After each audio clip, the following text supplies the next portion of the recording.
I hope I'm a part of changing the dynamic, a small part, but a part of really educating actors in the business side of the business. Because at a certain level, once someone is talented and trained, then it really becomes about the business, as whether they work or not. If you're a professional actor challenged by an increasingly fragmented industry, then this podcast is for you. The Hollywood Actor Podcast is an anthology made up of the stories of actors building their bodies of work by redefining themselves, reframing their goals, and reevaluating their opportunities. No matter where we are in our careers, we're always looking to be inspired and to share ourselves across our community. This podcast offers that opportunity to guests and to listeners alike as we all discover what it means to be a working, professional, successful actor.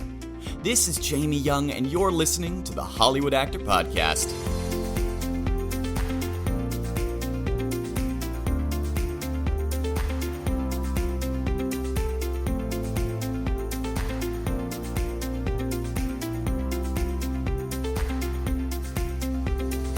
Today's guest is Kari Nissena.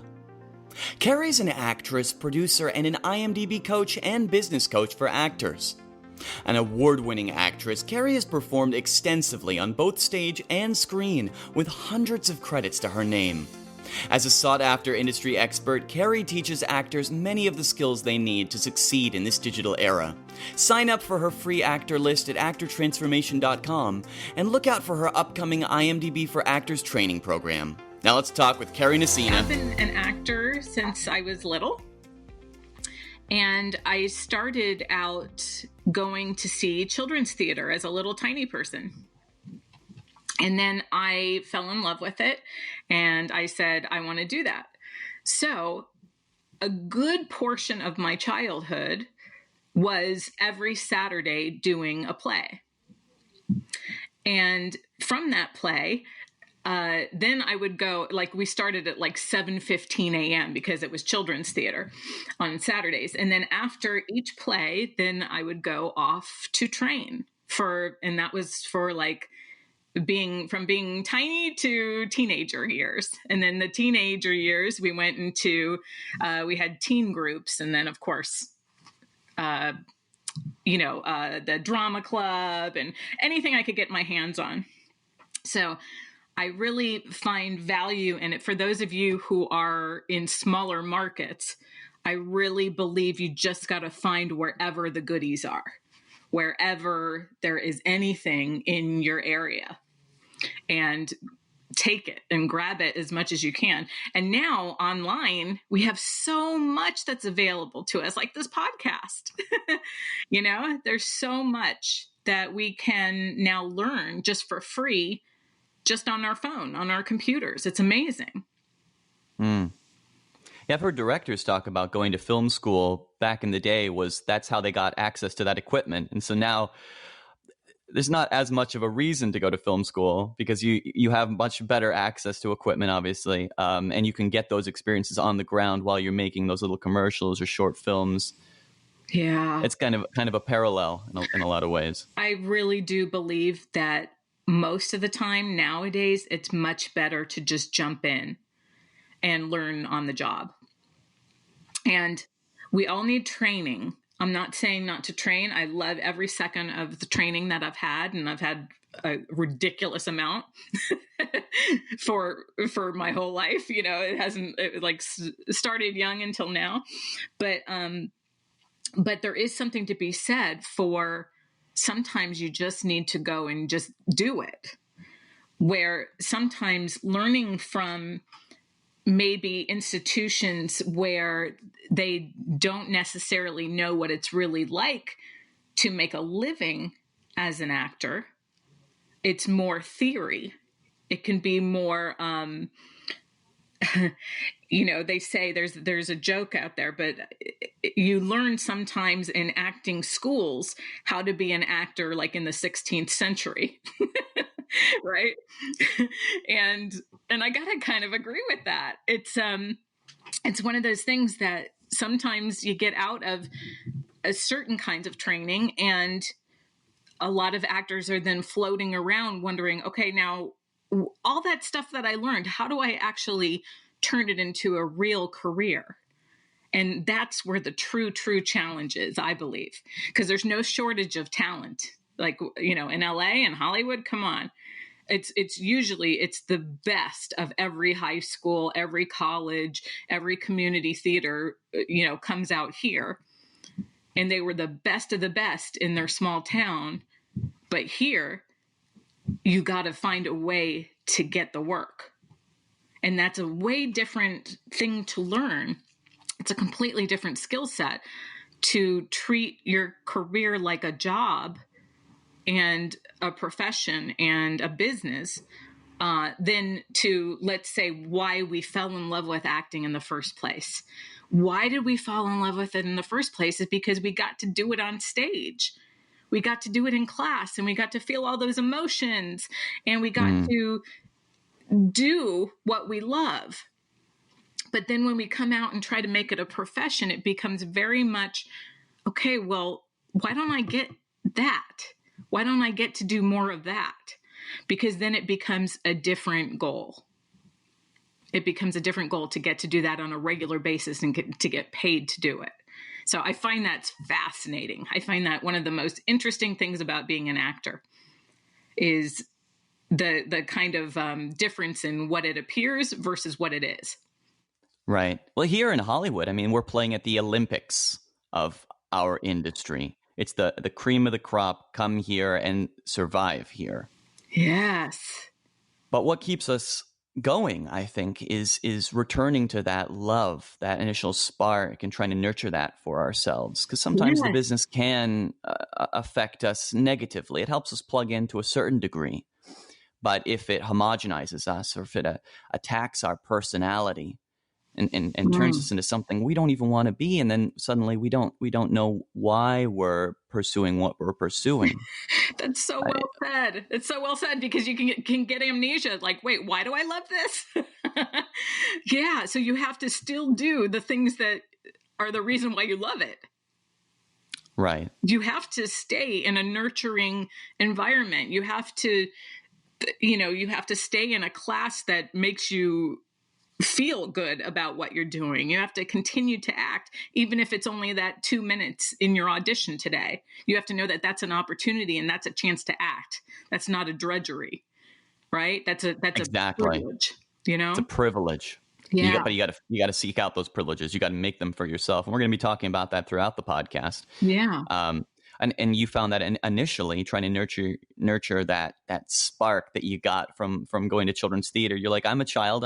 This is my theater. I want to be invested in that. I want to learn how to do that. I want to feel that, what it's like to communicate that on stage and with my peers. Did that communicate to you through your grade school and then transition to you wanting to go to a drama school? Yeah. Well, I did since I want to say around the age of 5, when I started doing the children's theater, I would also then go and train all day on Saturdays.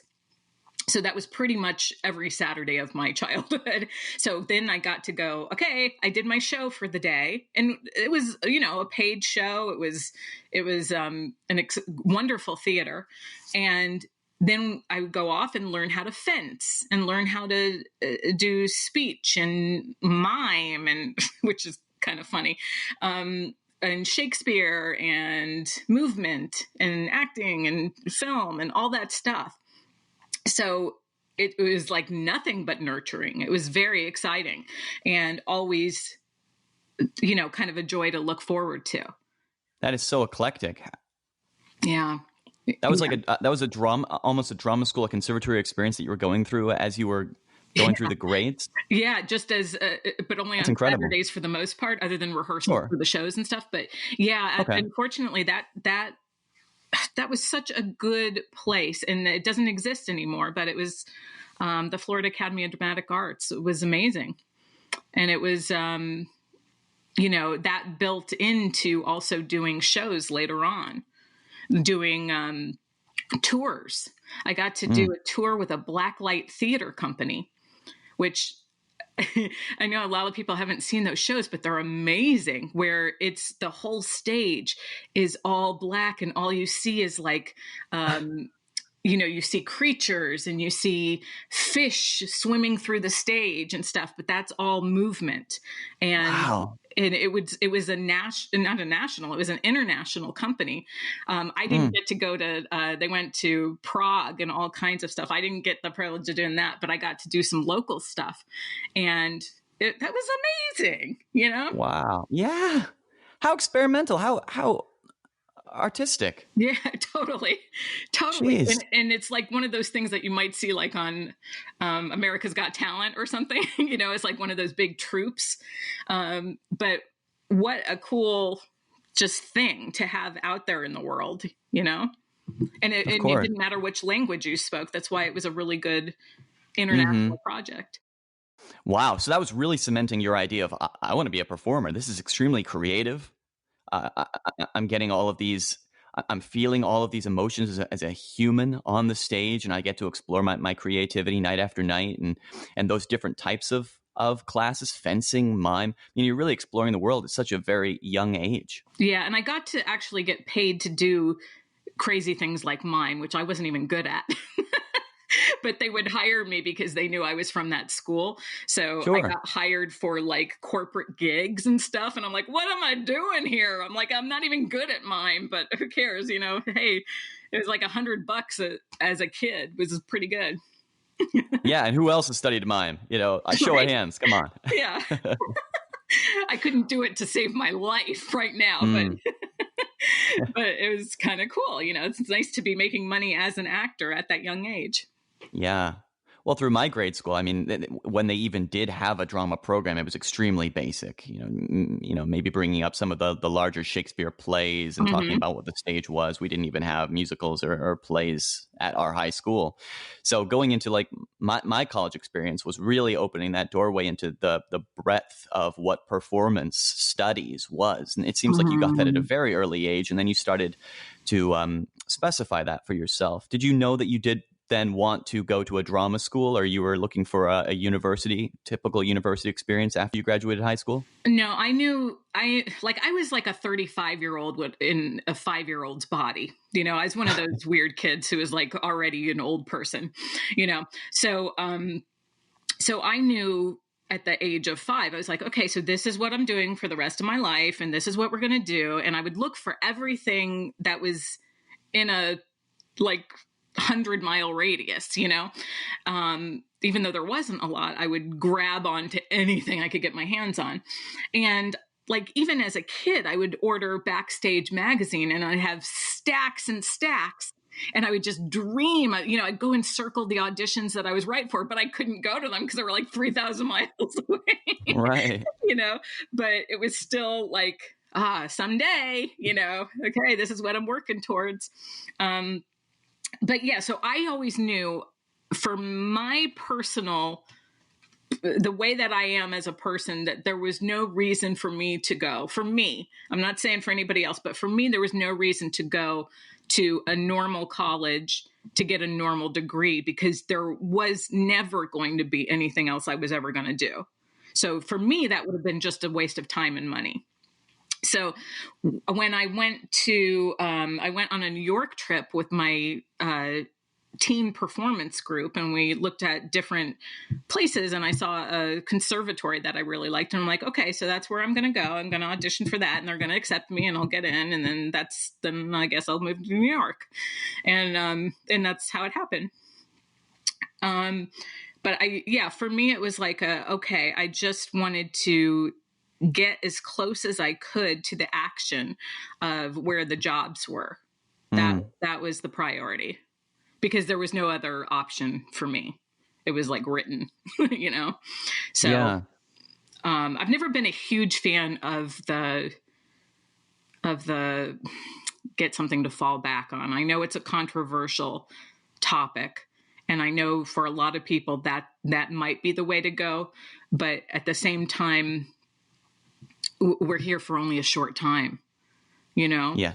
where life is really, really short. So we might as well play full out for what we really want, as opposed to, I know a lot of my actor friends were forced to go to standard colleges by their parents, which it was all out of love, of course. They were scared for them, basically, as they should Yeah. be.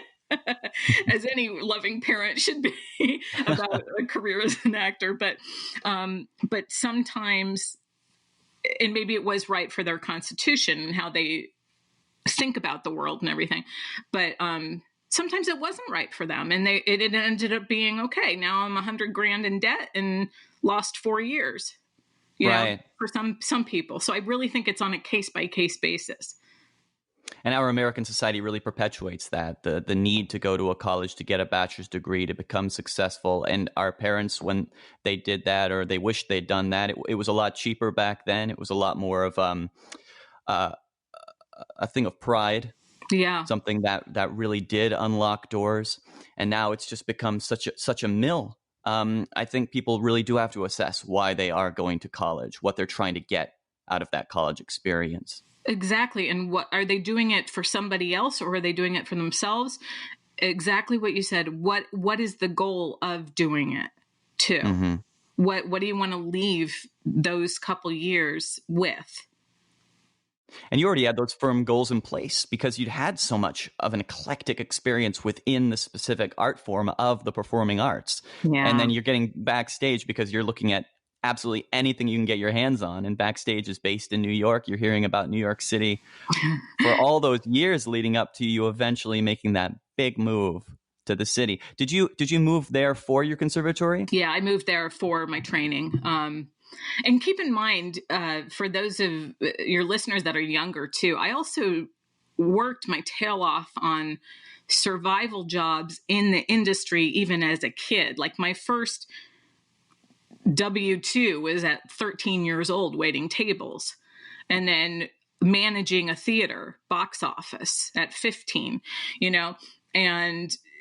and working behind the scenes, crewing stuff, if that was the only job I could get. So whatever it takes to make that happen. I know a lot of actors really feel sad that they're not in LA, and you can have a career and not be in LA. There are other actors in the world,